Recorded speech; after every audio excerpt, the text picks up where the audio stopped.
ጥያቄ መጠየቅ ይፈቀድልኛል እንደሆነ አላውቀውም፣ ግን ብጠይቀው ደስ የሚለኝ ጥያቄ አለኝ።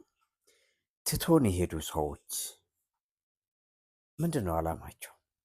ማለትም አንቺን ትቶ የሄዱ አንተንስ ትቶ የሄዱት እኔን ትቶ የሄዱ ሰዎች ያለ እነሱ ሰው የለም፣ እንደዛ ነው ወይስ እኛ የምንኖረው እነሱ ሲተነፍሱ ነው? አየሩ ነው የምንቀበለው?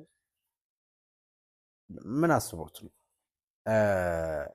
አንዳንድ ጊዜ አስጨናቂ የሆነ ጉዳይ ውስጥ ሰዎች ከእናንተ ጋር ከመጨነቅ ይጨነቁበት ብሎ እንደ አዋራ አራግፎን ትቶ ይሄዳሉ እና እግዚአብሔር በእንደገና ሲያነሳችሁ በክብር ሲያነሳችሁ ደግሞ መጥቶ እናንተ መስሏችሁ አለት የሆነውና ግንብ የሆነው ኢየሱስ ጋር መጥቶ ሲጋጩ ታዩታላችሁ።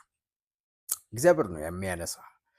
የተጣለ የወደቀ የወደመ አበቀለት የተባለ ሰው ከአዋራ አራግፎ የሚያነሳ እግዚአብሔር ነው።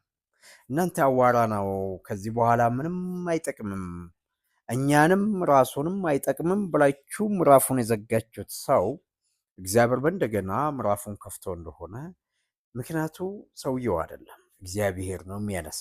እግዚአብሔር ሲያነሳ ደግሞ ሲወድቅ እንደተቀበልከው ሁሉ ሰውየው ሲነሳ የመቀበል ግዴታ አለበት። ለምን መሰለህ? ስትጥለው አይጠቅመኝም ብለህ ነበር። ሲያነሳ እግዚአብሔር ግን ራሱንም አንተንም እኔንም ይጠቅመዋል ብሎ ነው እግዚአብሔር የሚያነሳው። ስለዚህ የሚያወጣ መቀበል ብቻ ነው። ቀናችሁ፣ ምሽታችሁ፣ ዘመናችሁ የተባረከ ይሁን። ወዳችኋለሁ።